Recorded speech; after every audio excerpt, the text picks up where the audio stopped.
Champion du monde, Fabio Cannavaro, lauréat du 51e Ballon d'Or, défenseur central de l'équipe d'Italie.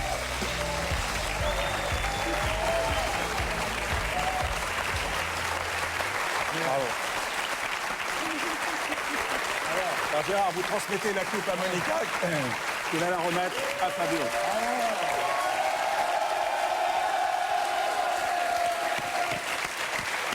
Alors, cher Fabio,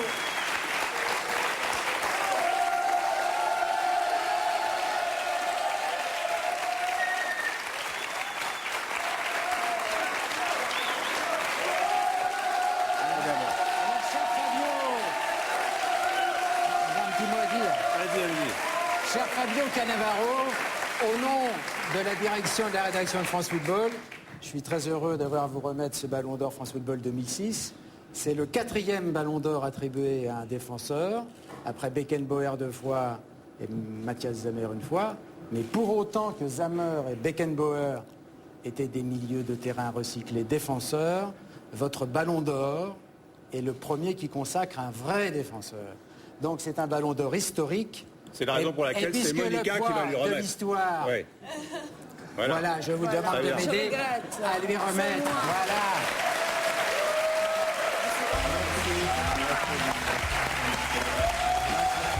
Merci à tout le monde.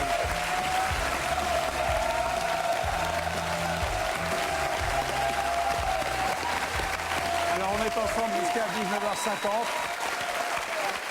Ovation pour vous deux. Merci, merci. L'Italie a beaucoup de chance de vous avoir tous les deux. Vous allez nous rejoindre sur le plateau.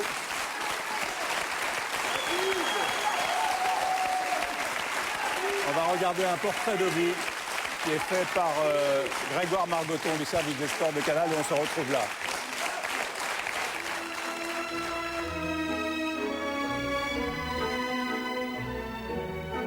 En 2006, cet homme au regard si bleu est devenu champion du monde. Il a rejoint le Real Madrid et depuis quelques minutes, il est Ballon d'Or. Sinon, sans ça... Sì, sicuramente il 2006 per me è stato un anno incredibile. Et lucide en plus, parce qu'il pourrait fanfaronner le beau Fabio. Il aurait toutes les raisons de se rengorger. Nous rappeler par exemple que dans toute l'histoire du Ballon d'Or, il est le premier véritable défenseur choisi pour recevoir le trophée suprême. Souligner qu'il n'est pas Zidane ni Ronaldinho, mais un joueur né pour stopper, tacler, commander. Un homme qui jour après jour a travaillé pour priver l'adversaire de toute liberté. Et tout cela sans qu'aucune fée se penche sur son berceau. Car Fabio, avec son mètre 75, n'a rien d'un exterminateur. Non. Sa force est ailleurs, dans cette volonté farouche de s'imposer. Quitter Naples et grandir d'abord. Quitter cette ville où il est né, ce club où il a débuté en 93. Tellement inconnu que le réalisateur de ce premier match n'a même pas la photo du jeune Cannavaro. La suite se jouera du côté de Parme où pendant 7 ans Fabio va devenir l'un des grands défenseurs du calcio. Avec Lilian Thuram, il forme l'un des duos les plus imperméables du monde, tout en anticipation, en explosivité, en abdominaux. Les premiers titres aussi comme cette coupe de l'UEFA en 99 face à Marseille. Et puis le gamin des ruelles de Naples veut se faire un nom chez les géants du nord de l'Italie.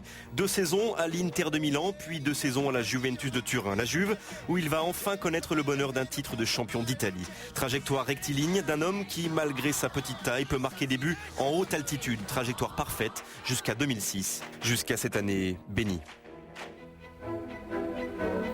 Berlin, le 9 juillet, le capitaine de la Squadra Azzurra fête sa 100e sélection. Fabio Cannavaro, symbole de l'Italie, bat la France et devient champion du monde. 4 mois plus tard, il joue au Real Madrid et le voici Ballon d'Or. Une belle année en quelque sorte.